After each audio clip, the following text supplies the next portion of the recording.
pupil of the school. He would have been taught in this building.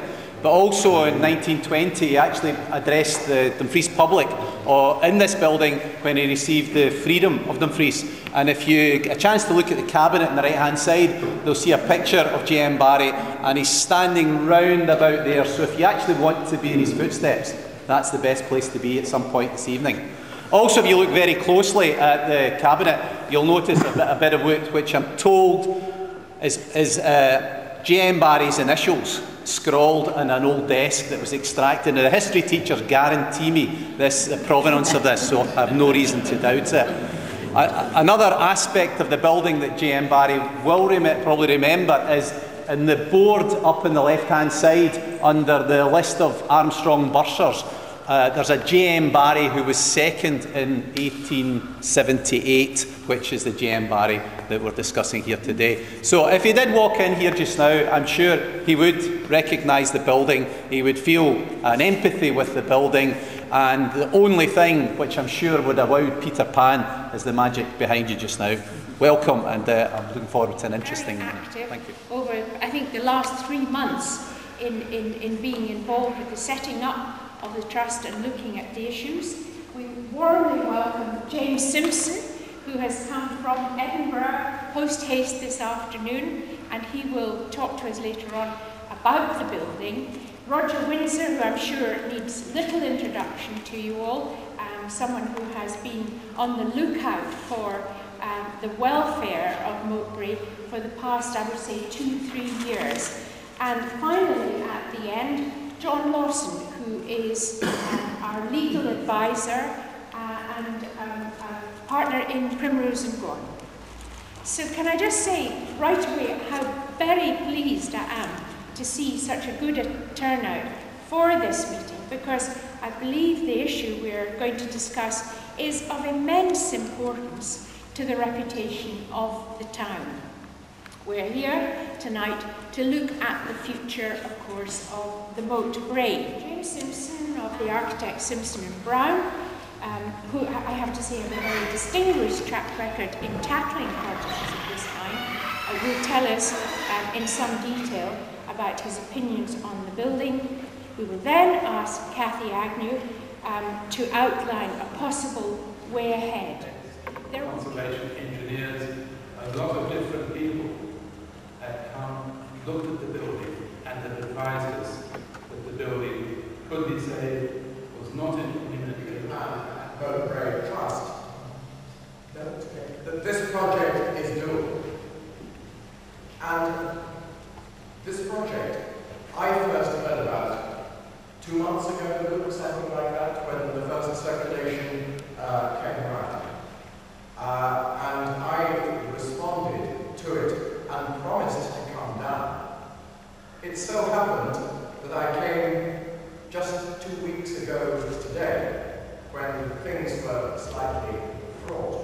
But I brought with me a conservation engineer, a man called Charles Blackdord from Appleby in Cumbria, and Kenneth Ferguson, who is a quantity surveyor to trade, but someone who is extremely experienced in various aspects of historic buildings and who himself runs a building preservation trust. The first thing that impressed me enormously was the sheer architectural quality of the place. We all now know, which I didn't until 2 months ago, of the connections with Peter Pan and all that. And what I want to tell you is that Walter Newell, who is the Dumfries architect of the late Georgian period, is known beyond Dumfries. He's known as one of the prominent provincial architects, if I can use that term, of his period. And when you look at, here's a plan from the first edition Ordnance Survey round of the mid-19th century of Moat Brae and its garden. Here's Walter Newell's elevation of 1823, showing the house absolutely as it is, with its handsome, very perhaps masculine, right round had water poured through that house for 12 years. I can assure you that the state of the interior of Glendye was as bad when I first saw it, with dry rock fruiting bodies appearing everywhere, as the interior of Moat Brae is today. That's the famous library. It is a national cause célèbre. I understand Save Britain's Heritage in London, which played a major role in securing the acquisition of Dumfries House and the non-separation of the furniture from the building, is on the case, and that information has been sent to the Culture Minister, Mike Russell, by Save Britain's Heritage. This is a campaign which is well worth pursuing, and I assure you that the building is not in imminent danger of collapse, nor is it a threat to public safety in its present state. There is time. If the water can be stopped from getting in, and if the house can be got dry, there is, and perhaps some propping in as a second stage, the house will stand perfectly well until such time as money has been raised and a project can be put together for its conservation as a whole.